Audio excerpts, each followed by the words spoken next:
Godfall, Emmet's Dawn by Joe Lance. Chapter 6, The Watcher's Gambit. Master, here. Brendon's voice, a steady current against the rising wind, cut through the quiet. He swept a hand toward the overlook. We can watch the dragon from this location. Without worry. This is the spot. Emmet's gaze ripped across the elevated terrain, sharp eyes dissecting every rock, every shadow. The angle was a silent promise, a perfect shroud, yet a window to the sprawling territory, to the dragon itself. He gave a clipped nod. Right. Return to your hut. Attend to my mother. Come back tomorrow. Same time, same spot. Brendon's assent was a silent snap, a quick bow before his form melted into the fading light, leaving his young lord to the gnawing quiet. Now, the weight of this decision settled cold in his gut. What moves remained? Emmet's stare burned over the land, his instincts sharpening to a razor's edge. Observe the dragon. That was the core objective. Yet, as he stood, the beast faded, his focus now seared into the wasteland beneath him. This vantage point, a stark, brutal canvas. His mind tore the territory into sections, raw entry points, grotesque monster roots, stark vulnerabilities. Here, and here, he rasped, tracing phantom lines, potential invasion paths. The terrain ripped and clawed, but natural funnels twisted through it, places where incoming beasts would instinctively churn rather than spread aimlessly. This spot here, and here. Could he redirect them? Drive them into dead zones, a meat grinder instead of allowing unrestricted swarming? The hut, a pulsing target. His mother was there, not an option. No, cancel that. His thoughts continued, mental barriers rising, possibilities coiling, geography, strategy, the sickening flow of movement. It all clicked, chilling puzzle pieces sliding into place. Then, a sudden jarring silence. Oh yes, the dragon!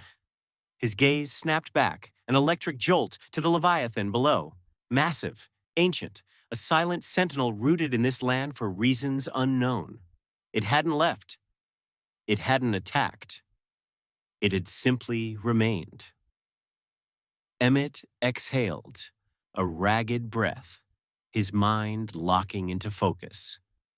The night stretched, a suffocating blanket, the wind carrying the quiet hum of distant embers. Emmet's gaze locked onto the dragon, watching as its colossal form melted into the maw of the cave, its chosen resting place, its sanctuary. That was it. The revelation struck him like a hammer blow. I have to trap it inside the cave. The plan ignited. Seal the dragon within, not forever, but long enough to shackle its movements until the monster wave crashed. Then, when the land screamed with invaders, he would unleash it, a furious, living weapon hurled into their ranks. The problem clawed at him. The hut. His mother was there. Brendon's family, the throbbing heart of the territory's operations. If monsters breached, the hut would be naked, too exposed, too isolated. He needed to fortify it. But how?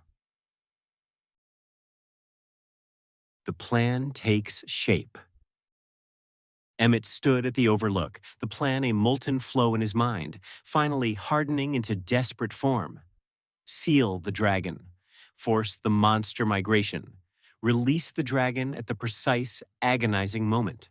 A controlled sequence, not chaos, not uncertainty. He needed absolute dominion over how the beasts clawed their way into his territory. But the challenge gnawed. How to lure them into a predictable space. If he simply waited, the migration would spread like a plague, an unmanageable wave bypassing the cave entirely. No, they had to be funneled, directed, contained within a brutal, limited battlefield. And for that, he needed bait. The next morning, sharp on the heels of dawn, Brendan arrived at the lookout. His steps were measured, his eyes already sweeping the grim landscape before he settled beside Emmet. Emmet wasted no breath. Bren, I need your aid. We have a plan, but it's dangerous. Brendan's expression remained a rock, but Emmet caught the flicker of grim concern deep in his eyes. It's 80% sure to succeed, but first, we need a trial. He paused, correcting himself with a sharp breath. A dry run. We need proof the monsters will come, and I need you to help me set the lure. Brendan straightened, his arms already crossing, listening with every fiber. What do we need to do, Master? Emmet's fingers curled, already charting the steps in his mind, a cold dance of survival. Testing the lures. Emmet laid out the blueprint, stark and precise. Step 1, movement-based lure, Emmet's hand. We twist the terrain. I'll shake the ground, triggering raw movement patterns. If monsters respond to the disturbance, we'll know their hunting weakness. First attempt, he slammed his gravity ability into the earth, tremors shuddering through the terrain. Too weak. A whisper. Nothing reacted. The vibrations died too fast.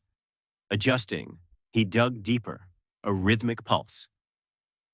Second attempt, he channeled a pulsing beat, shifting pressure between short, sharp bursts and longer, deeper tremors. Something shifted in the distance, a dark ripple. A minor success. Not enough. Final test, Emmet locked down his control, the timing a brutal, calculated art. The movements felt organic now, less forced, more like a natural predator's tread. Finally, consistent reactions.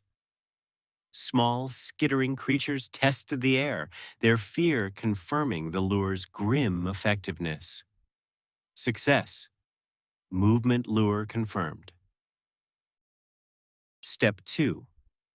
Scent-based lure, Brendan and Hunter's hand. We need primal scents, the very prey they crave. You will hunt whatever bleeds the strongest scent markers. Can you do that? Brendan's nod was absolute. I've haunted this place for a lifetime, Master. I know every beast in this territory. I can do this. Good. Emmet's voice was a low hum of approval. First attempt. Brendan's hunters brought down prey, their potent scents smeared near the target zones. The bait didn't spread. The wind, a mocking breath, carried the scent away from their intended death traps.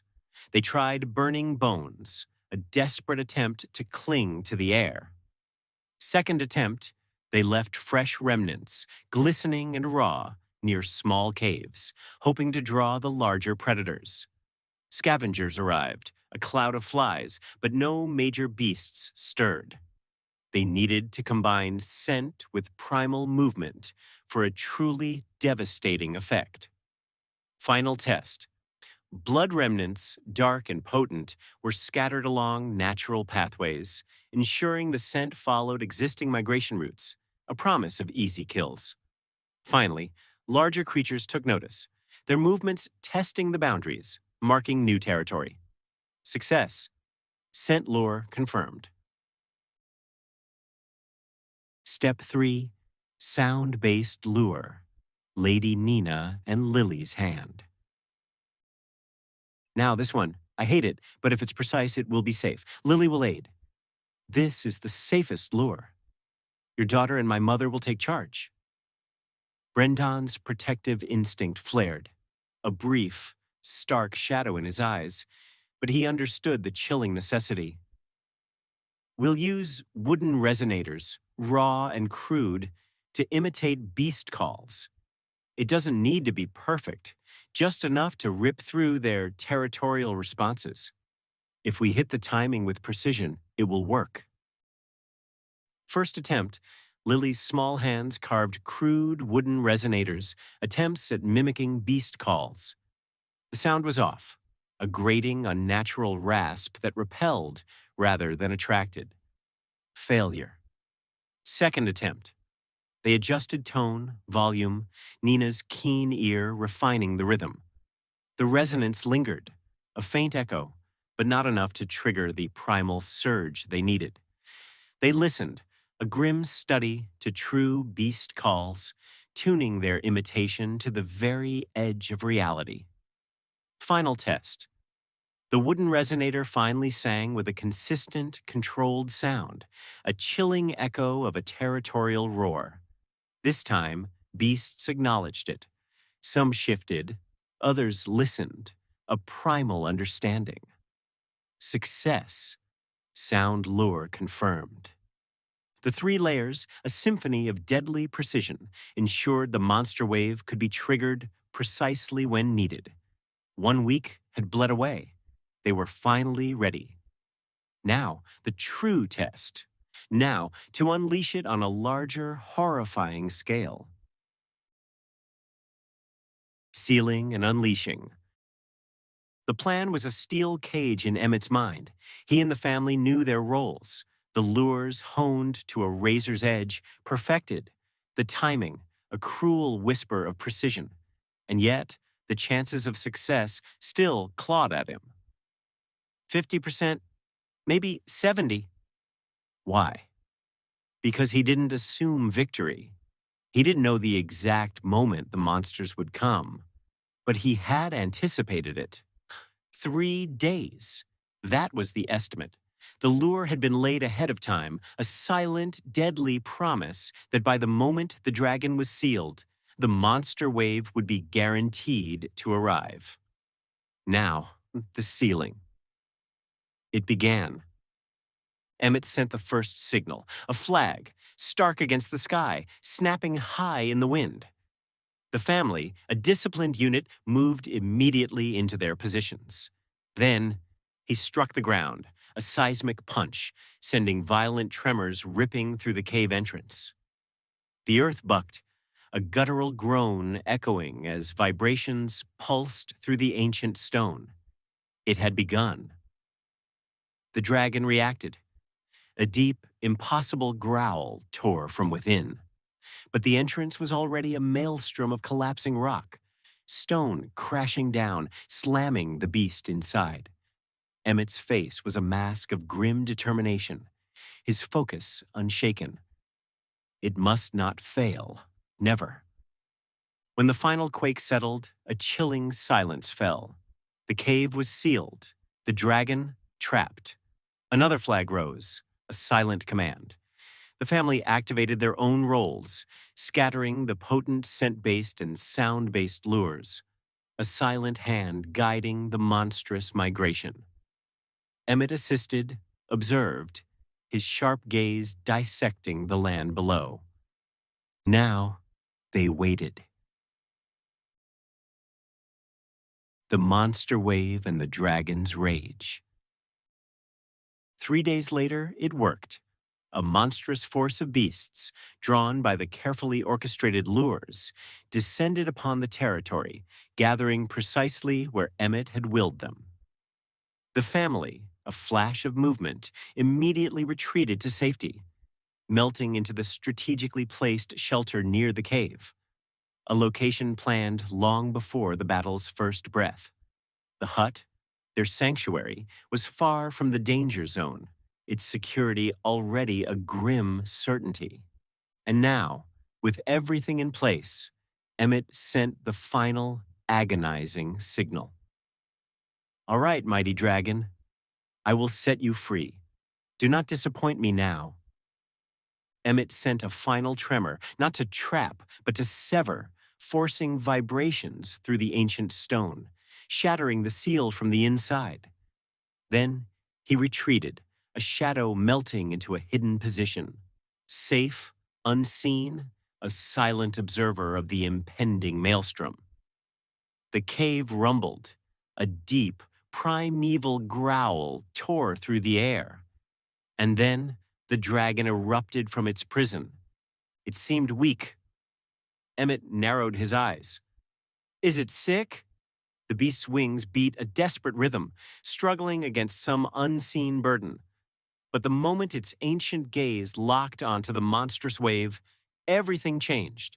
It surged, flew high, its rage igniting in a blinding flash. Something was profoundly wrong. The dragon was beyond furious, beyond instinctual aggression. Emmet watched, his thoughts a frantic scramble. Why is it so mad? I didn't expect that level of rage, but it works in my favor. And yet, the strange shift in the beast's behavior gnawed at him. Why would a weak dragon suddenly force itself to regain strength? It was fighting, not just for survival, but for something else. Emmet pushed aside the unease. For now, he needed to witness the chaos unfold. From the highest ridge, he watched his plan rip through the landscape. Monsters funneled into the designated kill zones. The dragon, a blur of scale and fire, decimated the wave, just as expected. The battlefield remained contained, a brutal arena, ensuring no damage beyond the intended areas. But something was wrong. The dragon's efficiency faltered. It struggled more than Emmet anticipated. Its power was undeniable, but its movements were ragged, unstable. It ran on pure rage, pushing beyond its limits, driven by a desperate need to win. And when the final monster fell, when the battlefield finally bled into silence, the dragon stopped. Its rage was gone. Now, it was sad. Emmet observed, a cold dread seeping into him. He could feel it. It wasn't just fatigue, it was mourning. But why? The beast stood among the ruined corpses of its enemies, no longer moving with fury, but with an overwhelming sense of loss. Had Emmet misunderstood something? Had he overlooked something crucial? This wasn't just territorial survival. The dragon had wanted this fight, needed it. Was it chasing something? Searching for something? Emmet narrowed his eyes, watching the creature still, surrounded by the wreckage of its terrible victory. And as the wind whispered over the wasteland, one thought echoed in his mind. What did I miss? The dragon's secret. The mighty dragon roared one last guttural cry, its fury spent, its colossal body retreating back into the cave, not in triumph, but in palpable sorrow. Emmet's sharp gaze followed its movements. That behavior, it was an anomaly he couldn't ignore. The beast didn't return to rest. It returned to mourn. But mourn what? Pushing aside the gnawing unease, he rushed to check on the family, ensuring their safety before truly processing the chilling spectacle he had just witnessed. Inside the hut, the air hung thick with exhaustion, yet no one relaxed. The battle was won, yes, but danger still loomed. It is done, Emmet announced, his voice cutting through the tension at the table. It worked. What we have now is time. But we are not safe yet. The next wave will come.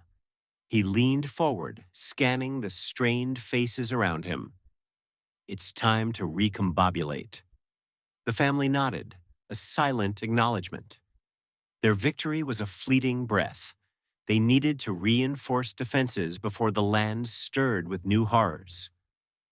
Yet, in Emmet's mind, one question clawed for an answer.